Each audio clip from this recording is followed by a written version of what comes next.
commenting on those lugheads beating the tar out of each other. All right, I'm getting upset. I apologize. I feel for Jose, and he was not treated very fairly. I'll say that. No sky fishing protocol was ever taken, and seeing his fall because of a show like Monster Quest, it's like, oh, all right, I'll calm down. Y'all can talk. Yeah, well, no, so I think we're in agreement here, Rob, that, there are qualities to Joe Rogan's podcast that are like, okay, you're not the worst. But I mean, pulling somebody in like that, even though Jose was aware and he walked blindly into it, not blindly, he walked into it. You still don't be a dick to the guy who likes rods. I wonder what his, in his mind, what did he imagine was going to happen there? Did he think that, he was going to go up there and Joe Rogan was going to be like, oh, you're a filmmaker. What you make documentaries? And he was going to say, there are these things out there that you don't even know about that are rods, and they are everywhere. They're in your mouth. They're in the sky. And what did he think that he was going to get a chance to do something like that? Because I don't. That might have been. Maybe he thought he was going to have a platform to refresh his piece on it. He wasn't expecting to be attacked right away. Maybe I feel like he's just always trying to sell his name. He was like, "Yeah, I'm Jose," and he's like, "You're the rods. I get him." And he just goes after. It's all hyped up, and then immediately tears him down right after. It was pretty shitty. Well, he's the kind of guy that his way of defending himself is he's like, oh well, buy my DVD and then you'll understand. You just haven't seen my new DVD. That was the moment where I think Art was just like, I gotta buy another DVD to figure this out. And Art, as we know, Art has seen.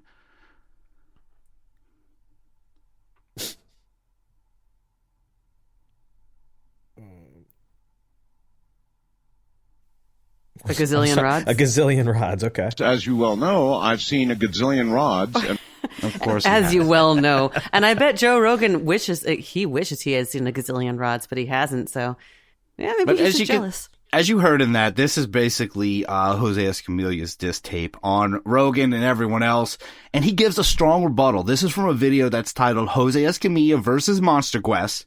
He talks about if you have to go back to the Monster Quest. That's why I say that was a good time to go back, because he talks about that paintball test they did. He says the paintball test was stupid because they kept the lowest shutter speed. Again, that is not in the sky fishing protocol. So immediately Monster Quest is doing the thing, the exact opposite that he suggested. Then he goes after the bird watchers.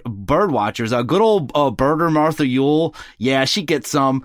Because much the same way we did, as you remember, when they set up to film the hummingbirds, but then none show up, the birders were just on the spot, they didn't look like birds. Oh, they must be bugs. Birder out. Remember that? Yes. The bird. Yeah. He brings it up. He's like, oh, we get these great bird watchers, and they bring these, but no birds showed up, so they just said it was bugs. And he had a great point there. I was like, that we tore that apart the same way, and I'm glad he brought that up. Yeah, there's a lot of imitators out there. They're paintballs sometimes will imitate a rod. If you don't keep an eye on those paintballs, they will imitate a rod. It's not. They're not following this sky fishing protocol. Low. I know high shutter setting, low shutter setting. Anyway. I don't remember. I know you have to follow the protocol. Anything can just be a rod. Pretty much is in the end anything can be a rod. They're everywhere. Well, he slams the birders, but he's not done there. He goes all after pretty much every aspect of the investigation done on Monster Quest. And here he is going after, remember they tried to make model rods? They tried to make cardboard rods to see if the wings would work, and they tested them in a wind tunnel. Well, here he is commenting on their model rods. The next thing they did was to conduct a wind tunnel test of alleged models to see if rod's propulsion really works. What they failed to do and to include was footage I had sent them with scientists at MIT that have developed a flying nanomachine that is using the flapping pair of wings that, when triggered, actually make rod propulsion work. They sent this machine to Mars, and it flies through the Martian atmosphere. So Monster Quest ignored yet another piece of evidence that supports the rod's phenomena. Okay, so if he's to be believed here, there are man-made objects that are flying around Mars that use rod propulsion. That's new to me, okay? Yeah. What? So there's rod protocol out in Mars now, he's saying. There's rods in space? Pretty much. And he's saying Space that rods. they're messing around with these cardboard ones. They couldn't get them ripe yet, but somehow I have rods on Mars already that are and he has like this digital like recreation of these like weird rods that are flying out of like some kind of capsule landing on Mars. It's really strange. But he closes out his defense of the rods with his final diss of Monster Quest and Joe Rogan. So this is how the producers of Monster Quest took the rods phenomena, which is real, and turned rods into a complete lie imposed on their naive viewers, including Joe Rogan. Jose, what I need you to do is mushrooms. That's what I need you to do. Okay, so he's going from rods to mushrooms. Very mature Joe Rogan. And I will say that when he plays that final part where Joe Rogan says that he should go take mushrooms, on the screen it says, quote, from Jose Escamilla, I'm a major fan of Joe Rogan's, so his insulting me was very funny, and I enjoyed it. Did you? Okay. After all the crap he's gotten, he still has his sense of humor about the whole thing. You got to respect that at least. He did say, look, I get it, Joe, but still, I'm going to defend myself. That does take a lot. It takes a big guy to be able to take that kind of, lambasting from Joe Rogan, where it sounds like, where did you say that was recorded in? It was like a UFC. It was like MuscleCon, like a convention or something. Yeah, it was some Q&A. Yeah, so there's like a lot of people. Like your face must be burning. So to be able to keep that kind of dignity up about yourself and just a sense of like, you know what, fuck you, you're wrong, but hey, I like you still. That's pretty big. That's pretty good. Yeah, you might have, completely embarrassed me in front of all these UFC heads, which probably isn't that big of a deal. Probably not that hard to do. Not very either. difficult to do. Right, It's a great point. exactly. I wonder what he was doing there. What he's doing at a UFC event. I don't know. If he went there, I bet rods. you he He's went looking for there- rods, dude. Maybe he's on the rod hunt, but I think he went there just to ask that question to Rogan. Like he was there just on the hunt for Rogan that day. I'm pretty sure. Yeah, maybe wanted to do a premise or something. I mean, he never did call himself the champion. I might have. He's definitely the discoverer, but he's a person who needs a champion. Art Bell was his champion. Can we talk about the way that he introduced himself also? What did he call himself? World-renowned film maker, editor. Who introduces themselves like that? Like, would you ever just come up to somebody and be like, I'm world-renowned podcast I'm a producer, world-renowned Rob podcast Oakey. producer. Yeah, I know who you. Who the fuck has like just a head on them like that where they're gonna go and like that's how they're gonna introduce themselves? It just seems fucking Joe Rogan does. Yeah, that's Joe why I Rogan. don't like him. He's trying to stand out, but what a weird way to stand out. Even with that rebuttal, Jose's career never truly recovered from the Monster Quest backlash. He continued his work, but never was able to gain back the respect or attention that came in those early days of the rods. Now, in an attempt to keep up with the paranormal feel and utilize his skills, remember, he is a film editor, a director. He started world-renowned. As It Joe was Rogan his knows. own words? Yes. Did Joe Rogan say that? Okay. No, he said that about Escamilla said that about himself. He called himself world-renowned. Oh, He okay, is. gotcha, He's done a gotcha. lot. Is he really though? Is he really? Of course. I mean, I guess. If it was one person in any other country, I guess you could say world renowned. I'm assuming by the end of it, y'all are going to say yes. But he started to drift away from rods, and he started to focus, unfortunately, on lunar anomalies. Like structures and civilizations on the moon. Sound familiar, right? To unbelievers? Bit, yeah. Well, here is a clip of Jose returning to Coast, this time with George Norrie. And oh no, please say it ain't so. He's talking about the moon. Structures or pyramids and Stonehenge-looking things. I found some humanoids on the surface of the moon that are miles high, and I don't want to go out on a limb, but yes, I do. I have evidence from NASA that suggests these giants exist, and also miniature people. I'm talking people that are little people that the astronauts went over there and stomped on their little cities. You know that movie, Twilight Zone? I love it. Okay, I found some stuff. I guess, how could I say it? The astronauts were on a mission, and they collected not only buildings and structures, but they also collected little people. And I'm talking maybe an inch or 2 inches tall. All right, I'm looking forward to this one. I'm going out on a limb, but you know what? Yes, you are. I know what I saw. he became a Hoagland. Now, it saddens, it's true. It saddens me to say it, but this is the truth. He went full Hoagland by releasing a film called Celestial. And of course, we're talking about Richard C. Hoagland and his, The Shard and all those shards and all those moon things he had going on.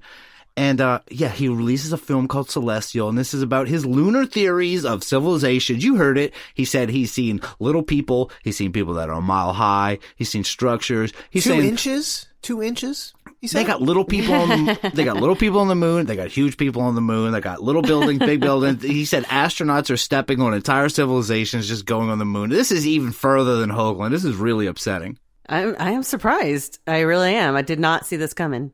And there's another thing he thinks about the moon. He actually believes that the moon, and he brings this up in his film, that the moon is actually very colorful. It is not just a gray rock floating up there. He's got video where he shows that the moon is actually pretty much full color. Now, I thought you were going to say he thinks it's made out of cheese. That's really what I thought you were going to say. That it's not full cheese. It would make more sense in it being in this like psychic. Maybe he took Joe Rogan's advice and he did take those mushrooms because to him the moon is like a rainbow of all kind of different stuff, and there's little people.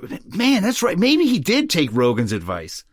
Yeah, that would actually explain a lot of stuff. Yeah, it's like look what you did, Rogan. He's got 2-inch people building mile-tall statues. That's really some trippy colorful shit. too. That's pretty trippy. It does sound like an acid thing, being like there's like these little tiny people, man, and I think I might have stepped on them and all. But the government has them. He's like, the government has these little people. Like there's they have them in a hamster cage somewhere. These poor people from fucking Mars. They're 2 inches tall. What's going on? Well, you heard in that clip at one point, he's like, you've seen The Twilight Zone, right? And Nora just goes, love it. Yeah, the movie.